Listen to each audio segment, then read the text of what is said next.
A mi modo de ver, es bueno que las divisiones conceptuales, si pueden, sean, si no intuitivas, casi intuitivas respecto del asunto de la violencia. Pienso que siempre que sea posible debemos de distinguir tres tipos de violencia según su intensidad. Debemos distinguir violencia extrema, de violencia media, de violencia de baja intensidad. Porque nos conviene, dado que ni la etiología de todas las violencias es la misma, ni la manera de ser percibidas es tampoco la misma. Mi tesis, que no hipótesis, tesis, es la siguiente. La violencia de extrema intensidad, o violencia extrema, hablo de violencia extrema cuando hay resultado de muerte, depende, por lo general, de una situación tolerada de violencia media, de violencia de media intensidad a la cual no se ha puesto coto, por las razones que sean, por todo tipo de debilidades que impidan hacerlo. Y la violencia, digamos, de intensidad media está mucho más aprobada en nuestro contexto social de lo que suponemos, porque flota sobre una marea considerablemente grande de violencia de baja intensidad con la que estamos acostumbradas y acostumbrados a convivir. Es decir, que si no se diera el caso de que hay esa base firme de aceptación de la violencia de baja intensidad, la intensidad media nos parecería grave y quizá la violencia extrema concurriera menos. Sobre esto cabe, sin embargo, hacer una repregunta, y es la de la dificultad para tratar las cifras, y me refiero a las cifras europeas.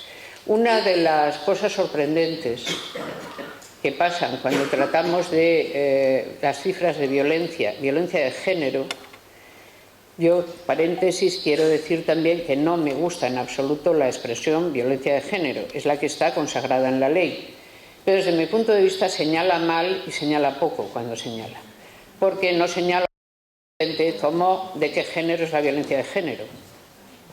Es decir, que cuál es la violencia que ahí nos parece decisiva. Digo porque creo que he pedido demasiada ayuda, ¿no? Empiezo a ver que esto... Intenten de todas maneras seguirme, aunque esto tiene su dificultad. Bien, el asunto es, ¿por qué yo considero que la expresión, ahora un paréntesis que he abierto, violencia de género, después de todo no es tan afortunada? Primero, porque género es una categoría analítica, es decir, si yo quiero analizar el transporte público desde el punto de vista de género, puedo hacerlo perfectamente. ¿Qué miraré? ¿Cuántos varones y cuántas mujeres toman el transporte público? ¿A qué horas lo hacen? ¿En qué paradas se suben? ¿En qué paradas se bajan? ¿Qué precios prefieren? ¿Prefieren el avión o el autobús o el tren? ¿Qué lo hacen? Y haré un análisis que me dará resultados sobre qué tiene que ver el género con el transporte público, es decir, con una infraestructura. Si quiero educar, yo qué sé, quiero hacer un análisis de género sobre los resultados educativos en enseñanza superior, pues también puedo hacerlo. Es decir, ¿por qué? ¿Qué miro? Cortes de edad, miro sesgo. Digo, ¿son varones o son mujeres? ¿Qué notas están sacando? ¿En qué carreras? ¿En qué momento? Puedo hacer un análisis de género. Es decir, género es una categoría analítica, nos sirve para entender, no agregadamente, cómo se comportan varones y mujeres en situaciones que nos importe analizar. Pero violencia de género verdaderamente no es una expresión afortunada, porque no nos dice de qué género es la violencia de género. Estamos hablando de violencia de los varones sobre las mujeres. Eso es de lo que estamos hablando. Y si hablamos de violencia de género, saldrá un señor que diga: hay una abuela que ha matado al abuelo Felipe. Esto es violencia de género. Dice, vamos, aclarémonos, porque parece que nos estamos definiendo bien y no. Entonces, si hablamos de la violencia que genera un sexo sobre otro, con independencia de quién sea, es una cosa, y si lo que nos parece que es un grave problema es la violencia masculina, porque no está deflactada, eso es otra cosa. Ciertamente, la ley consagra la expresión violencia de género. Desde mi punto de vista es un poco difícil en este momento intentar variar esa expresión, pero yo tengo que hacer esta precisión porque si no algunas de las cosas que luego mantengo pues se entienden peor, ¿no? Vamos a ver. Violencia altísima violencia de resultado extremo. ¿Cuál es el más grave problema? Tenemos las cifras. Las cifras europeas de violencia sobre las mujeres nos darán resultados asombrosos. Por ejemplo, Suecia aparecerá como uno de los países más violentos sobre las mujeres. Haciendo una investigación, en parte esta investigación me ha llevado a Suecia a hablar con diversas gentes que se dedican a todo tipo de cosas, la política, la investigación, los movimientos sociales, ciudadanos y demás. La novela, he visto a gente variadísima. ¿Cuál es el asunto? El asunto es lo que se llega a considerar violencia, tal como para aparecer en una estadística, es bastante menos de lo que aquí juzgaríamos que es violencia. Es decir, varias violencias de baja intensidad aparecen como violencia. Les cuento. Yo estaba hablando con un profesor de una de la más grande e importante de las universidades de Estocolmo y este me dijo, bueno, sí, a veces yo le planteé el muy espinoso tema de violencia y migración. Es un tema espinosísimo. Nadie quiere parecer como que es racista. Pero hay cosas ahí que cargan a veces las cifras. Y yo quería saber. Y me dice, bueno, es un problema porque a veces realmente las personas que no son de este país no conocen las leyes de este país, como ha pasado con ese padre italiano. El otro día en el semáforo, claro, que tuvo que ser detenido por 2 coches patrulla. Sí, a ver, no, ¿me lo puede repetir? ¿Qué es lo que ocurrió? Bueno, pues este hombre le dio un bofetón a su hijo en un semáforo. Debe ser que mi inglés tiene más... A ver, ¿me lo repita? Pues claro, este señor italiano con su hijo italiano estaban haciendo turismo, se pararon en un semáforo, el hijo intentó cruzar, entonces su padre le dio un bofetón, claro, inmediatamente la gente avisó a la policía, 2 coches patrulla rodearon al grupo y se llevaron al padre detenido. Es que, vale, este es un país peculiar, obviamente eso va a aparecer reflejado en una estadística, pero aquí esto no lo consideraríamos simplemente violencia. Es decir, ese padre ha tenido la previsión de soltar una buena colleja al niño antes de que el niño se pusiera en una situación peligrosa, y no hay más que contar. Si la vara de medir es de tal estilo que dudamos de estar entendiendo bien el idioma, mientras la persona que nos habla nos mira con cara de que no sabe si no entendemos el idioma o es que somos tan salvajes que no entendemos lo que nos está diciendo, pues estamos en un misunderstanding notable, ¿no? Aquí no estamos hablando de lo mismo.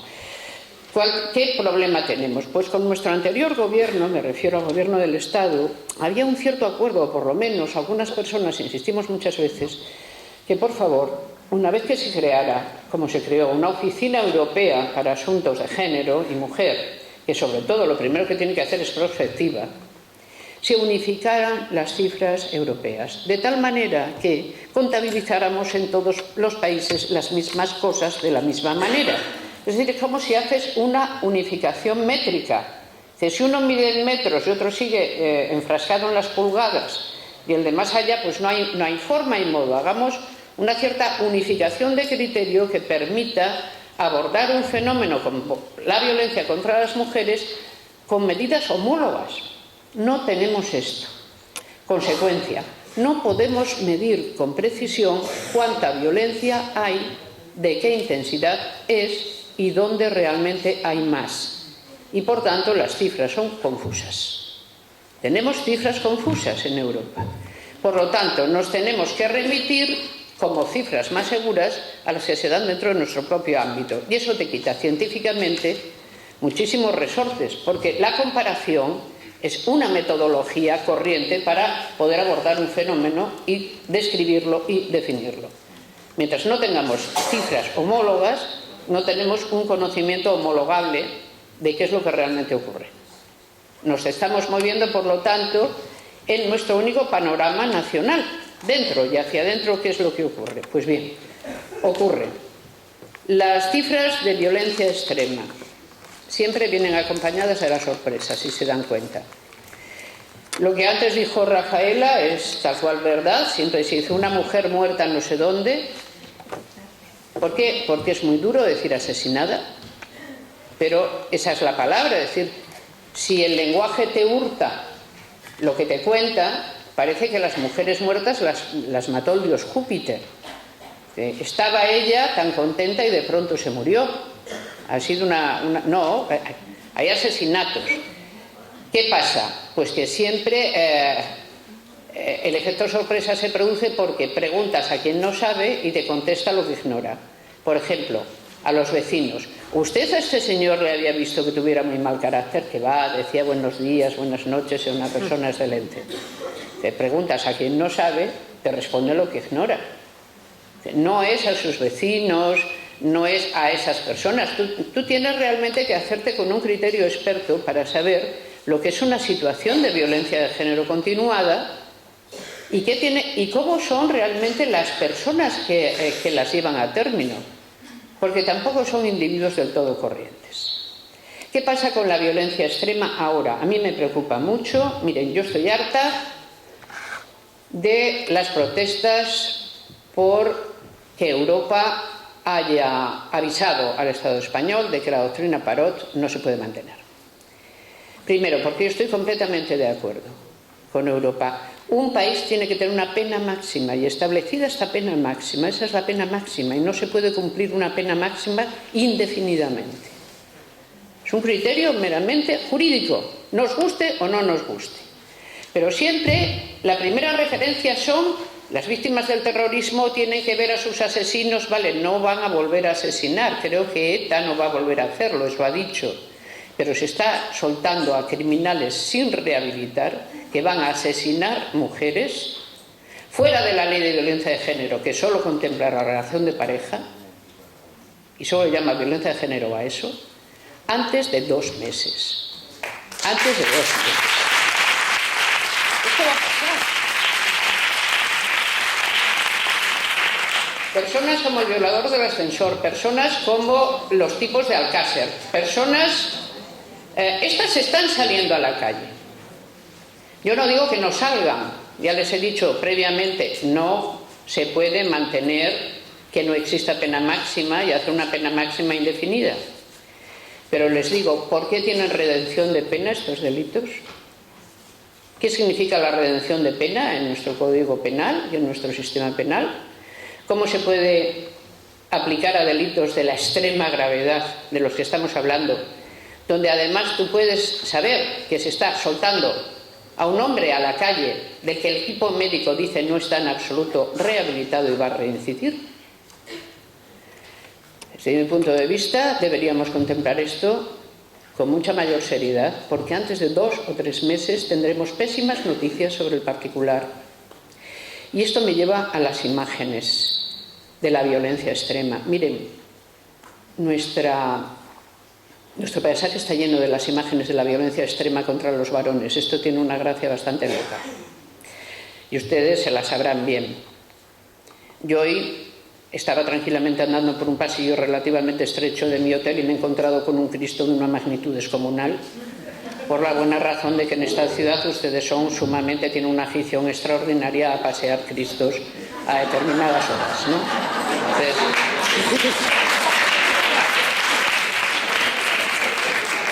yo como vengo de un pueblo que tenemos menos, nos estamos poniendo al hilo, pero en principio tenemos menos, pues quedo muy impresionada cuando me encuentro con estas cosas.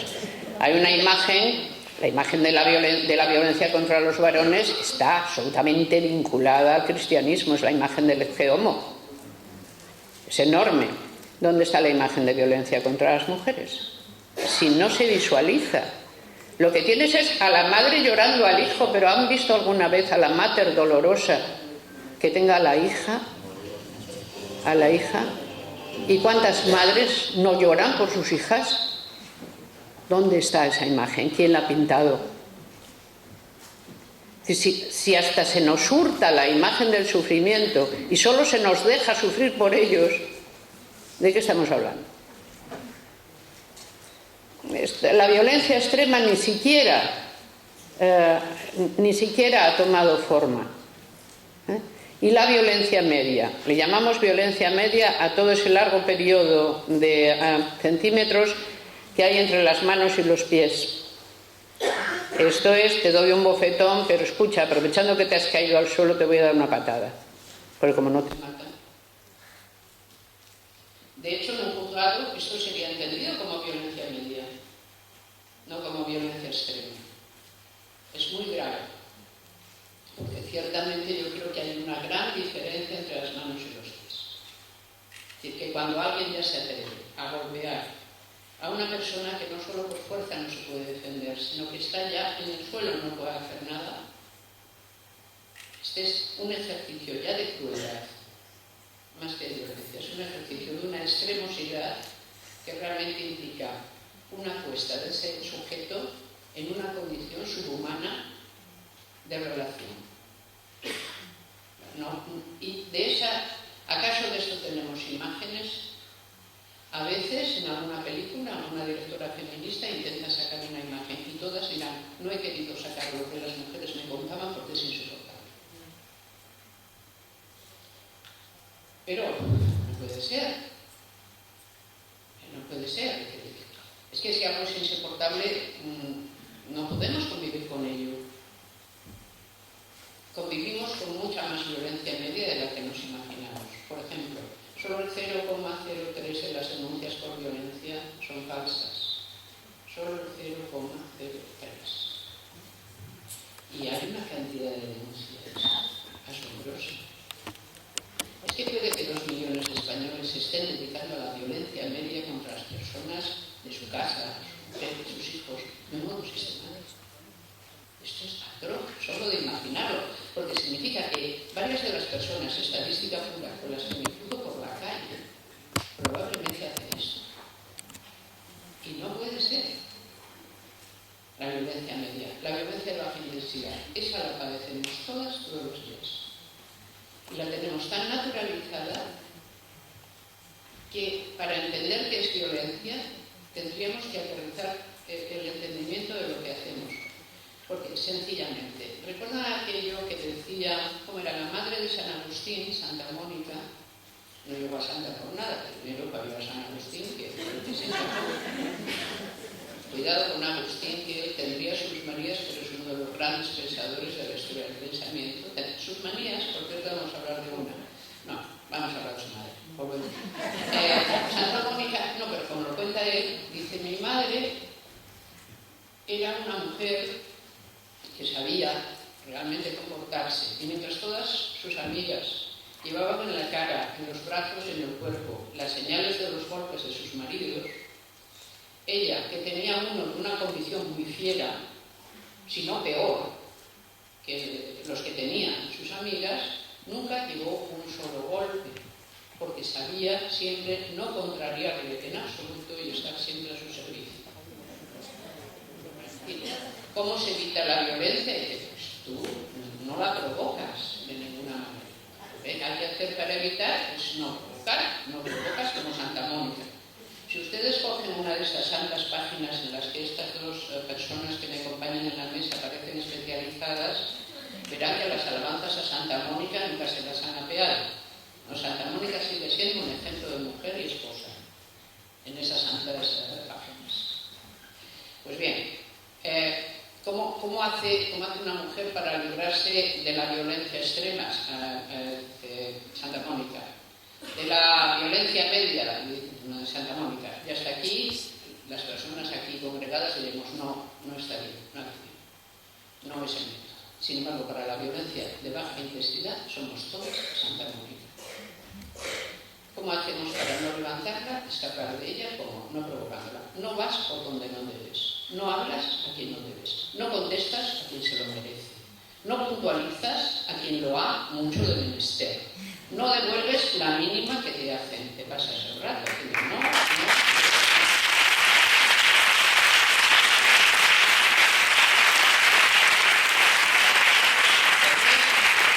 Porque realmente tienes bien sabido en algún lugar que si hicieras eso, primero te pasarías el día. Difícil sería que encontraras tiempo para más si tuvieras que dar respuesta a cada una de las veces que esa violencia de baja intensidad se pone en tu camino, sería difícil, el tiempo no da para tanto, una. Dos, es que temes que se pueda pasar a situación de violencia media. Y por lo tanto, no vas. Hay un rey de Castilla, ahora que se llevan mucho los reyes de Castilla, y me parece muy bien, y todos nos divertimos cantidad con ello. Hay un rey de Castilla que queriendo, pues no recuerdo ahora si era Alfonso IX o uno de estos, queriendo enfatizar que él había logrado realmente pacificar el reino como nadie lo había hecho antes, él dice lo siguiente, dice, esta es la paz que he puesto en mis reinos, que puede una mujer, con 2 sacos de dinero, uno en cada mano, andar por cualquier parte y a cualquier hora, bosque o poblado, completamente sola. No está mal, es una de las exageraciones más bonitas que se pueden leer. ¿Cree que hay algún lugar donde una mujer, quítenle ya los sacos de dinero, silencio, pueda andar por bosque o poblado completamente sola a cualquier hora, sin que le ocurra nada? Evidentemente no. Evidentemente no. ¿Por qué? Porque hay un diferencial enorme en todo esto. Es un diferencial que la masculinidad no acaba de aprender a utilizar, que es el diferencial en la fuerza física. ¿Ustedes creen que los problemas entre varones y mujeres, estos de la violencia, serían similares? Serían similares si las mujeres por lo general tuvieran la misma masa muscular. Serían otros, ellos también se pelean, tienen otro resultado, pero obviamente hay una prevalencia de sexo, hay una prevalencia de género que es muy ignominiosa en la relación masculina con las mujeres todavía. Y hace falta una educación, ya no en disuadir de la violencia extrema, ni siquiera de la violencia media, porque eso lo ve cualquier ser humano bien conformado. Hay que disuadir de un uso abusivo de la masculinidad. Y esto debe hacerse en la familia, lo que es contado, en la educación y en el ámbito público. Es decir, esto nos interroga a todos los que en el ámbito público vemos esa prevalencia. Usted no sabe qué son. No haga eso, no diga eso. No. Y realmente esto es. Me pasa nota de que me quedan 5 minutos. Bueno, entonces tenemos la canción de las Pussy Riot. La podemos poner, que esto nos lleva 1 minuto y medio. Pues sí, a ver, la que hacen en la Catedral de Cristo Salvador. Las Pussy Riot son un grupo de intervención en rock rusas, son 3 chicas y alguna más, que se van a la Catedral de Cristo Salvador, que es bellísima, y donde además tienen una reliquia interesantísima, que es el cinturón de la Virgen María, que está guardado allí. Y entonces cantan una hermosísima canción que tiene 2 partes. Una en que es igual que una prez, que las grandes preces de la Iglesia ortodoxa rusa, y otra que el rock. Y yo quiero que la recordemos porque es preciosa. Solo un momento y luego termino. ¿La podemos? Me quedo sin minuto, no puede ser. Pussy Riot, si lo ven ustedes en casa. El asunto es que no, tengo que hablar un minuto. El asunto es, las jóvenes entran en la catedral con máscara y se ponen a cantar una canción donde dicen Vladimir Putin y el patriarca están tan liados que en realidad el patriarca cree mucho más en Putin que en Dios desde hace mucho tiempo. Y seguidamente hacen la oración, y la oración es: Virgen María, por favor, vuélvete feminista. Virgen María, por favor, vuélvete feminista. Te necesitamos, vuélvete feminista. Pues yo estoy pensando ya que a estas chicas, por esto, 2.800 folios de sumario, yo no sé de dónde lo sacaron, 2 días para articular su defensa, 2 días hábiles para articular la defensa, y en este momento en Siberia, una de ellas. La violencia extrema, incluso contra las mujeres, ¿por qué estamos tolerando esto cuando es un atentado evidente contra la libertad de expresión? ¿Por qué se ha atacado a estas chicas? Porque se ha dicho, el motivo de la condena es que incitan al odio. ¿De verdad incitan al odio? Esa tampoco. No, a ver, ponla.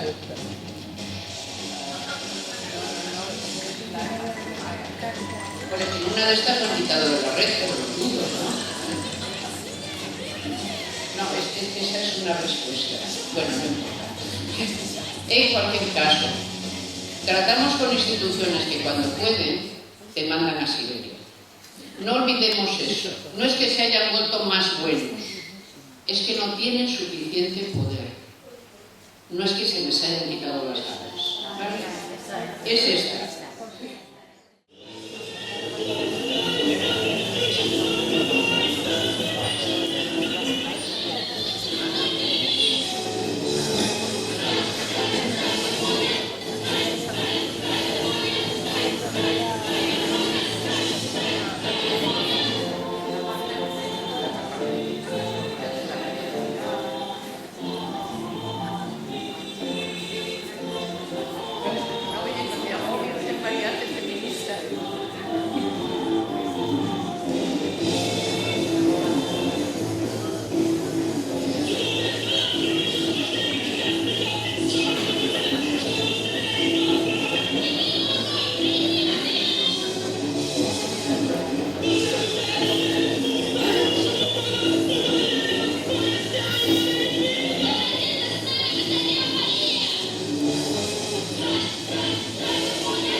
A la ponencia de Amelia, también muy rápida. La primera en referencia a la denominación de la Ley Orgánica de Violencia de Género, que sí quiero recordar, y Micaela está aquí que es testigo porque fue la gran hacedora de la Ley Orgánica 1/2004. Tenéis que recordar cuando Micaela fue gobernando el Partido Popular allí en una especie de Novecento italiano con su ley y su proyecto de ley de violencia de género y se le rechazó. A partir de ahí ya el Partido Socialista cogió la bandera de la violencia de género y se intentó trabajar en una ley. Yo tuve el gusto de trabajar con ella cuando ella era secretaria federal de la mujer y hice las aportaciones que humildemente pude. Pero dentro de las que hicimos, ella recordará conmigo que para nosotros era muy importante la denominación de violencia de género, porque desde el punto de vista del derecho penal, la fijación del sujeto pasivo de la agresión era determinante, en el sentido de que la violencia no era contra la mujer, la violencia no era doméstica, que es el término que sigue utilizando todavía la señora Mato en el Partido Popular, porque la violencia doméstica es la que se ejerce en la familia. Y la violencia contra la mujer es la que se ejerce en cualquier tipo de relación contra la mujer. Valdría, por lo tanto, un acoso sexual en el trabajo. Eso podría ser también una violencia contra la mujer. Pero la violencia de género es la única posibilidad que hay de definir la violencia patriarcal que se ejerce por el mero hecho de estar la mujer sujeta al dominio del hombre. Y eso fue lo que hizo, y Micaela yo creo que lo recordará conmigo, lo que hizo que se le hiciera esa denominación. Pero además de que ese fue un empeño, yo creo, de todas las asociaciones feministas, el hecho del nombre, porque el nombre en ese sentido era demostrativo de muchas cosas más, de muchas sustancias, no era una cuestión puramente formal. Fue también poco agradable que a la Real Academia de la Lengua, que no nos acompaña para nada en el feminismo, y en este caso tampoco, hiciera motu propio una consideración al Gobierno de que no era un término adecuado. Y de la misma forma, cuando emitió informe el Consejo General del Poder Judicial, que es un informe obligado a las leyes, también hizo saber que el término no era adecuado. Cuando recurrió el Partido Popular la ley y en las distintas cuestiones de inconstitucionalidad, se puso de manifiesto este tema también del nombre de violencia de género, considerándolo inapropiado. Y el Tribunal Constitucional, yo creo que ya no habrá otro Tribunal Constitucional tan progresista en muchos años, pero este lo fue y validó la ley, la validó absolutamente, la validó totalmente, en todos los sentidos y en todos los matices, en diferentes sentencias, y entró en el término, en la cuestión terminológica de la ley, y dijo que el término género era justamente el término apropiado porque era el único término que podía recoger la apropiación patriarcal que tiene el hombre con respecto a la mujer. Bueno, yo sé que, y por supuesto que respeto absolutamente toda su posición, pero yo he querido decir esto porque conozcáis de primera mano personas que todavía estamos vivas, que hemos participado en la ley, que estamos vivas, no por mucho tiempo porque nos matará de hambre este gobierno, pero bueno, de momento estamos vivas. Y que conocierais de primera mano que el término no es un término caprichoso, sino que muchas veces jurídicamente las leyes tienen que tener el nombre que tienen que tener y no pueden tener otro porque responden únicamente así a la sustancia. Y una sola palabra sobre la doctrina Poirot, la doctrina Parot, que yo creo que sigue sin entenderse todavía. Vamos a ver, la sentencia de Europa no dice cuánto tiempo tienen que durar las condenas en España. Lo único que ha dicho la sentencia es que no puede tener efecto retroactivo el cómputo, porque el artículo 9.3 de la Constitución reconoce la retroactividad de las normas que son desfavorables. Perdonadme, habréis dado cuenta que soy jurista, pero es que no podía de ninguna manera dejarlo pasar. Muchas gracias. Se puede dar un nombre a una cosa, hacerlo por muy buenos motivos en el momento que se hizo, dar con el mejor nombre que se podía dar, incluso tener por ello la inquina de gente que es casi un honor y un triunfo que te tengan inquina, y sin embargo tener un nombre más apropiado de cara al futuro porque quieras librarte de los problemas que vienen de la utilización de un nombre que después de todo no señala tanto como pareciera. Por ejemplo, de que te digan que es violencia de género y te digan que están especializados en violencia de género personas clérigos que dicen que hay una enorme violencia femenina sobre los pobres varones. Entonces, como esto ocurre, yo no digo ahora ni cuando sea, y admiro profundamente vuestro trabajo, pero digo, a mí me parece que género es una categoría analítica, veo muy claro que su uso analítico puede ser confuso cuando lo utilizas de otra manera. ¿Qué pasa? Pues que por el medio de esa pequeña confusión, la que sea, se está metiendo diversa gente con la que ni tú ni yo estamos de acuerdo. Ni en que se meta ni en el hueco que se abre, pero se mete. Es una cosa que ocurre. Esa es una. Segunda, yo creo que está muy bien hecha la precisión de qué es lo que se nos reprocha. Y lo que se nos reprocha es que tú no puedes hacer que una pena sea eterna porque la vayas cumpliendo sucesivamente. No, es que como estaba condenado a X mil años, habiendo cumplido ya X, vamos a Primero habló de la posibilidad de que se hiciera una ley como esa, ajeno y menos ajeno y lejano y más cercano y cercana, no lo tomaron nada bien. Hay que reconocer las cosas. Yo no escribiré nunca mis memorias, porque creo que para escribir las memorias hay que decir la verdad, y si dices la verdad pues vas a tirar muchos mitos, y yo no quiero tirar ningún mito al suelo, ¿no? Si no, algún día nos sabríamos lo que pasó. ¿Qué problema teníamos? ¿Por qué queríamos una ley específica? Queríamos una ley específica y concreta porque precisamente el parentesco era una eximente. O sea, ¿por qué no es violencia de género o por qué un juez puede decir que no es violencia de género el que viola a una mujer en un ascensor? Porque no tienen parentesco, pero eso ya estaba regulado en el Código Penal. Lo que no estaba regulado, o sí estaba regulado, pero era un eximente cuando tenían parentesco, era lo que hoy tenemos denominado como violencia de género. Y lo que queríamos en ese momento era tener bajo un mismo paraguas todas aquellas medidas que hicieran posible la protección de las mujeres. Todo es mejorable. Y además, cuando se ve las lagunas que tiene una ley o cualquier procedimiento que se pone en marcha, es cuando se va desarrollando. Y ojalá tengamos alguna vez la oportunidad. Hay una cosa, yo me empeñé, y además yo creo que todo el mundo estábamos de acuerdo, en que toda persona que tuviera conocimiento de un hecho de violencia tuviera la obligación de denunciarlo. Hoy tengo que reconocer que no estoy tan segura de que eso sea positivo, porque eso ha hecho que muchas mujeres no acudan a determinados servicios porque saben que si verbalizan que sufren violencia, esa persona lo pondrá en conocimiento inmediato de la autoridad competente, y esa mujer no está preparada psicológicamente para hacer el peregrinaje que una mujer empieza desde el momento que pone una denuncia. Entonces, hay cosas que se metieron en la ley con la mejor voluntad del mundo, pero que si tuviéramos que cambiar hoy, pues probablemente lo haríamos de otra manera. Tienes todo el